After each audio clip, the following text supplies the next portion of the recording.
the last couple of years, we have been reporting on the heavy militarization of the federal government, not the U.S. military, but the federal agencies, essentially putting in place a standing army on U.S. soil against U.S. citizens. Now, we've been talking about this for a long time, and a lot of this is not news, but there are some numbers that is significant news because I believe this is putting an end to the Fourth Amendment.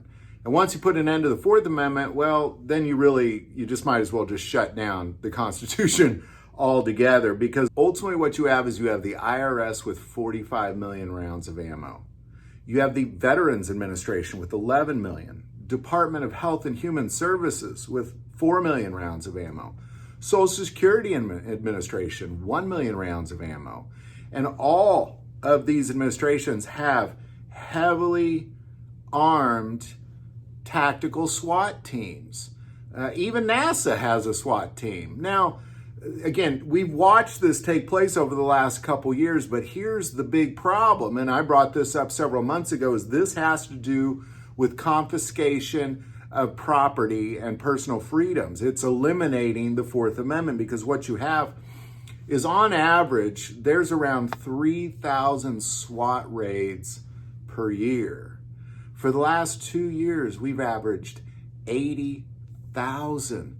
80,000. In 2 years, we've had more SWAT raids than we've had in my entire life here in the USA. This is the problem with arming these federal agencies. What's the point in all these raids? Why are we why does Department of Health and Human Services need grenade launchers and armored vehicles?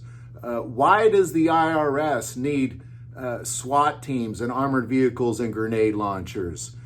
What is the point of all this? It's only for domestic use. They're not sending the IRS to go fight wars overseas. They're not preparing them for that. They're preparing to shut down the Fourth Amendment, which for the most part has already been shut down.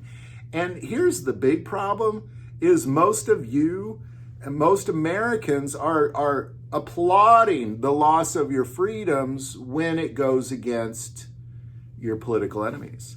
If it goes against your political enemies, then we applaud the loss of freedom. This is a huge problem, as we're staring at this and we're allowing it to happen, and many of us are literally applauding the loss of freedom that we have here in the U.S. It's a major problem that we have to open our eyes to, that what we're staring at is we're staring at a standing army already shutting down the Fourth Amendment in the U.S., which essentially would just cancel out the Constitution. So any thoughts or insight, definitely put that below. I just want to take a moment and make people aware of this if you're not already. I know a lot of people are aware of the arming, but I don't think people are aware of the sheer volume of these raids that are taking place, going from 3,000 a year to 80,000 a year in just the last 2 years. Goodness gracious, and that's per year. Any thoughts or insight, definitely put it below.